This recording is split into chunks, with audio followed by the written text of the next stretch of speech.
taxes. The other thing that also that the monetary policies has enabled is also the lack of capital. When there is lack of capital, just know that there'll be low productivity. When there's low productivity, Chacha, just know there'll be low income. When the organizations have low income, then just know that they'll not be able to operate. When they are not able to operate, there are no savings. It's called a bad cycle, economic cycle, because lack of capital. You know very well that the government has been borrowing a lot from the public. That borrowing and the banks not being able to offer SMEs loans as a result of risk portfolios, that has ensured that, especially in the previous year or 2 years, that there has been low productivity. When there is low productivity, organizations cannot be able to run, cannot be able to even continue holding people, and as a result, they are closing. One of the things that you earlier spoke about, and sorry that our network didn't connect very well, if I heard you right, is the whole issue that you discussed in studio about Kenya being one of the places where there are a lot of new entrants in the market. With that in mind, Chacha, what happens is when there's a lot of startups that cannot be able to hold in for a very long time, it's like the case of deaths at early age. If we are not curing that enough as much as we are very good in startup, or our Kenyan people are good in starting businesses, and we cannot be able to continue with that, then it becomes very, very difficult for the economy, and we are going to see a lot of organization and even those startups dying off if the economy is not going to improve. The other thing that you discussed, Chacha, is about fuel prices, and I want also to I was just looking at my Kenya Power actually statement or SMSs, and one of the things that we are ignoring, or we are not coming very clear when it comes to power expenditures, is also taxes, because the breakdown was there's a lot of VAT, there's fuel energy charge, there's forex, that sometimes it's not even clear how appropriation is done, especially on forex charges. There's EPRA, there's so many charges when it comes, there's so much taxation that the end consumer, end Kenyan, the normal Kenyan does not understand. And some of these taxes, I'm sure they can be subsidized. I remember when this government came to power, one of the things that they said is that they are going to regulate things so that there can be the power of demand and supply that is going to help regulate things.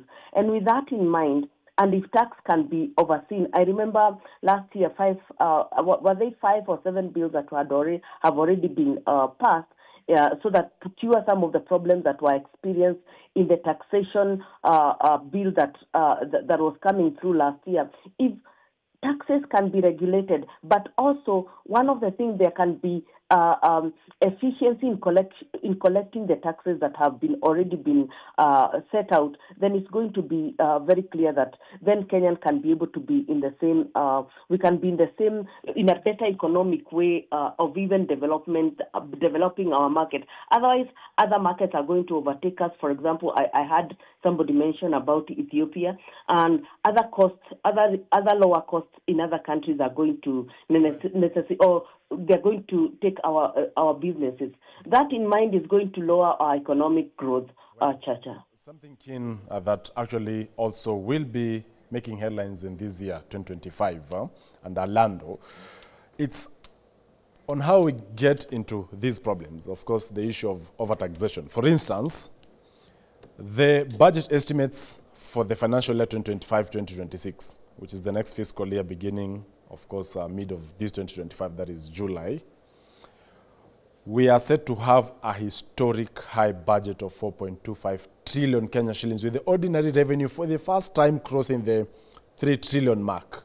So if in 2023-2024, which is what was actually Ruto's maiden budget, we only collected 2.1 trillion Kenya shillings in ordinary revenue, is it possible just within maybe a year for us to jump to a tune of 3 trillion Kenya shillings? And does that now force the government to impose more taxes, especially on businesses, such as the import declaration fee, the railway development fund?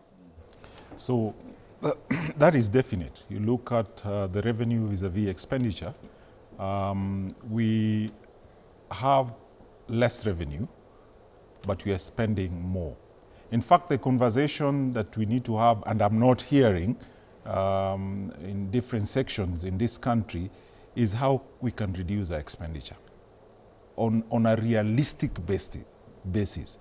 Because the moment you go forward and say, okay, this is our revenue target, and the only option is to tax, you're impeding investment and the growth of industries, particularly if you tax the businesses that can create a lot of employment. Manufacturing in this country, I would say, is underrated. Our contribution to the GDP currently is at 7.6. The projection, if all factors remain constant, we can move to 20% contribution to the GDP and create 1 million jobs and raise 1 trillion in revenue. It is very possible. However, we have underrated manufacturing as a country. That is why when I hear these conversations coming up, my take is that we all know what we need to do, but we are not doing as a country. Chacha, I'll be getting... Let me just, in the same line, the question which I would want to ask is, why is it that Kenya government did not devote, as happened in Ghana, in Zambia, and in Ethiopia, in terms of its international obligations? Is because this administration read a fiscal consolidation program that is cutting down all unnecessary spending. And that's why, Chacha, we are saying the fiscal deficit of the Republic of Kenya has come down from 8.8% to 4.3%. That is, all the wasteful spending were cut by this administration almost by 50%. Well, from the previous administration. So, and that's how Kenya managed to take care of all the international obligations. Otherwise, Kenya was in the path of defaulting its obligations. Honorable Gakuya. And it was massive. We're talking here of over 400 billion 25 trillion US dollars. That is a huge amount of money. Honorable Ruku, here Let's give credit where it deserves. Here we're talking of a 4.25 trillion budget. However, the development budget in it will not even cross a trillion mark. So much as we're talking about reducing expenditure, how come we have a 4.25 trillion budget, but development budget is not the lion's share? Are we really walking the talk? One, Joe, I would like to say that, to say very clearly that, in fact, you noticed in our last financial year, $1 trillion Kenya shillings was budgeted to pay interest only, not no even principal. loans. Interest, a whole trillion. And our debt is at 11.3 trillion. This is it. In this case, what we should do, and what the country should do, is to make sure that every priorities that is set, because I realize that, in fact, every financial year, we want to come up with a new project, and forgetting those other projects that were halfway or 90% level and totally forgotten. And that's how we have come to have various number of elephants, and these were taxpayers' money. Nobody is taking care of them. We just want to move with the new one. If we want to collect ourselves, let us first deal with the pending ones, the halfway, and complete them so that we can be able to start afresh and move on. Number two, in our budgeting, let us also put development at not less than 30%. But it is not possible currently, because in the 2 terms of Uhuru Muigai Kenyatta, it was not possible. And that's how Uhuru found himself borrowing too heavily, because he was not saving anything. Even today, I can tell you for sure, William Ruto's government is not saving. And the option will be either you tax more, or you borrow more than the current. That is. And I can tell you a simple case study. How can you say William Ruto government is not saving when the fiscal deficit is coming down? Can we tell you? When we are able to... Let him allow me to explain. We budgeted for what we call county aggregation centers. As we speak, they are doomed. There was no single budget of them. We budgeted 3 billion, but nothing was set aside for that. The money was budgeted, the money was never released by the Treasury. We budgeted a 6 flagship project for 6 counties. In the budget, there were 3 billion Kenya shillings. The release was 400 million. What do you do with that kind of money? It tells you, you either abandon that project, because which one are you going to complete, and which one is going to stay? Number 3, we have what we call cherry fund. We budgeted, cherry fund was given extra Kenya shillings 3 billion, but at the exchequer, 0 was released. So how do you think that you be able to grow? How do you grow without these resources? Well, and why do you also want to tell us, after all this consideration, why do we have this kind of deficits in the big Baruko, in fact, there have been concerns around the recurrent expenditure being the lion's share during a budget, and even in the 4.25 trillion that we are looking at in the next fiscal year, the development budget has not crossed a trillion mark. And even if on paper it will be so, for instance, now we are looking at to have actually the supplementary budget too, the development budget is targeted for cuts compared to the recurrent expenditure. And for the economy to grow, according to pundits, there is need to actually inject money to development. And also the whole issue of settling the pending bills. For instance, the pending bills verification committee led by the former Auditor General, come March, they will have the report out. It has not yet been considered in this 4.25 trillion budget. It's over 700 billion. For counties, over 150 billion. So what happens if at all government is owing in kind Kenyans? Chacha, I agree with you. We need to budget for development. There's no doubt about that. The structure of our constitution, we all of us know it. We have 47 counties, which they have to be financed, all of them. We have 47 senators, have to be financed, all of them. We have women led, 47, you know. The structure of our constitution has made very expensive government to be taken care of by the revenue raised by Kenyans.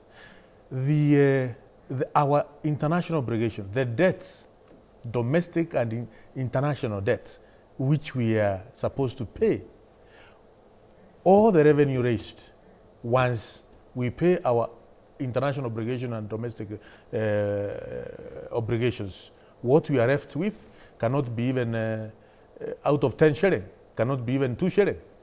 How do you run 2 shilling for the entire recurrent expenditure, at the same time manage to get money for development? So it's a very difficult, very tight rope which this administration, the guys who are in charge of running this country and this economy, are working on.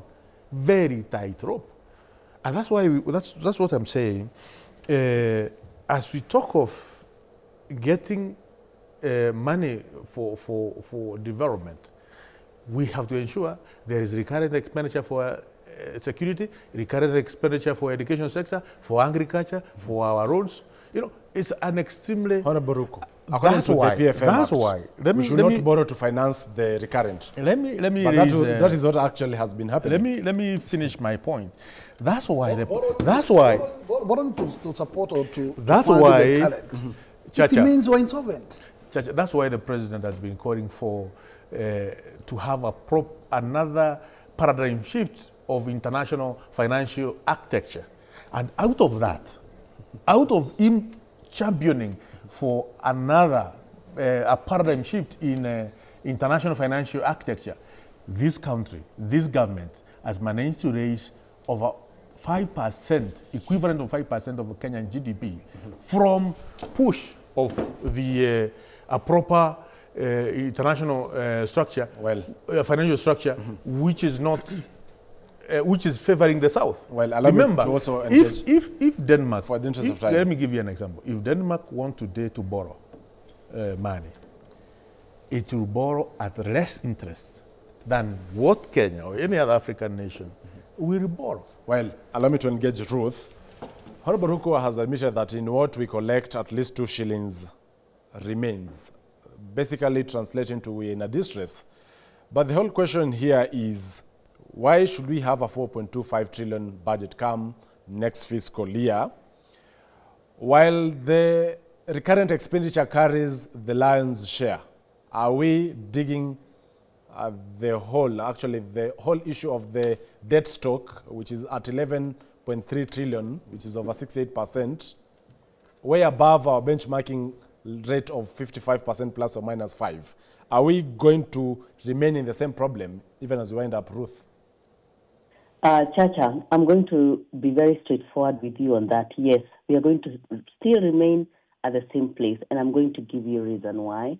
Because the issue of recurrent expenditure is something that has been discussed over and over again, actually, even with the previous regime, even with the previous one.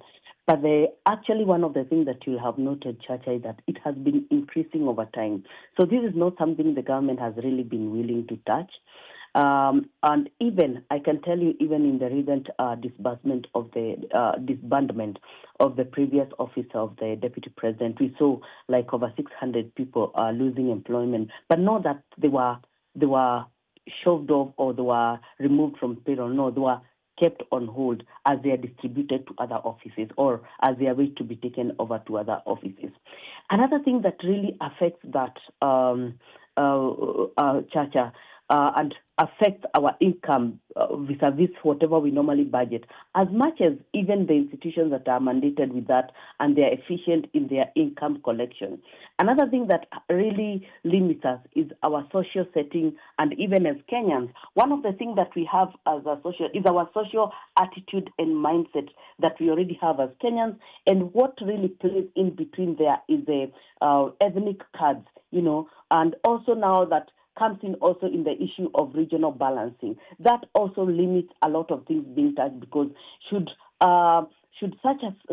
maybe lowering that cost of the fixed cost that the government has already currently, people will be seen as if we are attacking a certain people or some people are being attacked, depending. And that is why the government has always been very careful in terms of touching the recurrent expenditures, especially the wage bill.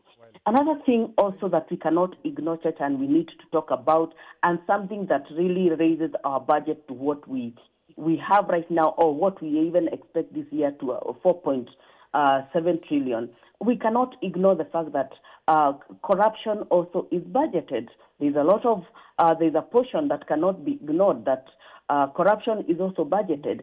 And I'm sure most of the things can be lowered. Some of the projects can be lowered and still be able to be executed efficiently. Well, thank you so much. Let me also touch something very quickly, Chacha. Also, as a factor of production, lack of capital. Lack of capital also is another thing that will limit our income collection. If businesses are not supported, and I've had a term that has been used in studio that manufacturing is underrated. Why are not industry being supported? Why is lack of capital, funds that can be able to boost so that the government can be able to collect its 4 or even 5 trillion to the budget? Well, there's a lot of balancing that needs to be done without Thank you, Ruth. Allow me to cut you short. Possible. Well, even as we wind up Orlando, 2025, as you look at it economically, what will you urge the government to focus on in a minute or less? One is, let us have a national debt conversation so that it is involving every citizen of this debt burden. Number two, manufacturing is a game changer in any economy. Look at how China has developed. And therefore, we need to put manufacturing at forefront in this country and see how we can aid the growth of the manufacturing sector in this country. Thank you. Honorable Gakuya, your final remarks. My final remark, Joe, is that in this particular year, because it's a year that we expect that we can have a robust growth, one, we should not forget about manufacturing. Manufacturing is key. we must find the best way to have the best incentives and proper guided environment, considering that we are not alone. We are competing with our neighboring nations, so that at least our investors can be able to be comfortable with their products. At the end of the day, they can be able to compete with those other players around. Number two, we should also accelerate in agriculture, because agriculture, if we do not have two sessions of agriculture these 2 years, where we have harvested robustly, then we could be in a very critical movement. So I would say, the same route that we have taken, let us move on and accelerate. Well, Honorable Ruku, closing remarks. The bank interest rates are coming down. Already the prices of commodities are down. We'll soon start feeling the effect of all this in our pocket in the coming days. Well, thank you so much, Honorable Geoffrey Ruku, Mbeere North Member of Parliament, also Tobias Alando, Chief Executive, Kenya Association of Manufacturers, Honorable James Gakuya, the Chair of the Trade Committee of the National Assembly, and as well Ruth Kinyanjui, an economist, for getting time to be with us this morning as we focus on the state of the economy, moreover, actually the projections and the outlook of the year 2025. My name is Joel Chacha. Do enjoy the rest of your viewing. Good day.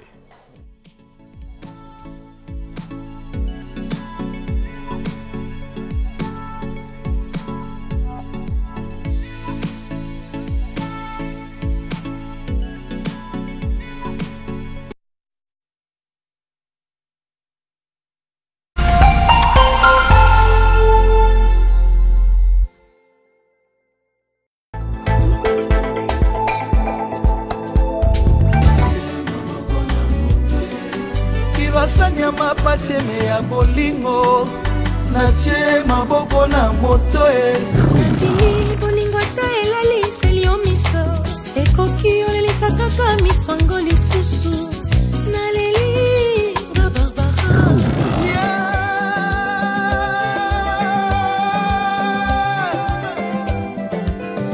nayemba na lomba makiari franco ayemisaka nga makambo ezali minene kaka makambo lokole komelio supporter ozuwa kibangagement lokole komelio assume molambi ya fufu atala kama ina fufu ya poussière kizima yo salinteba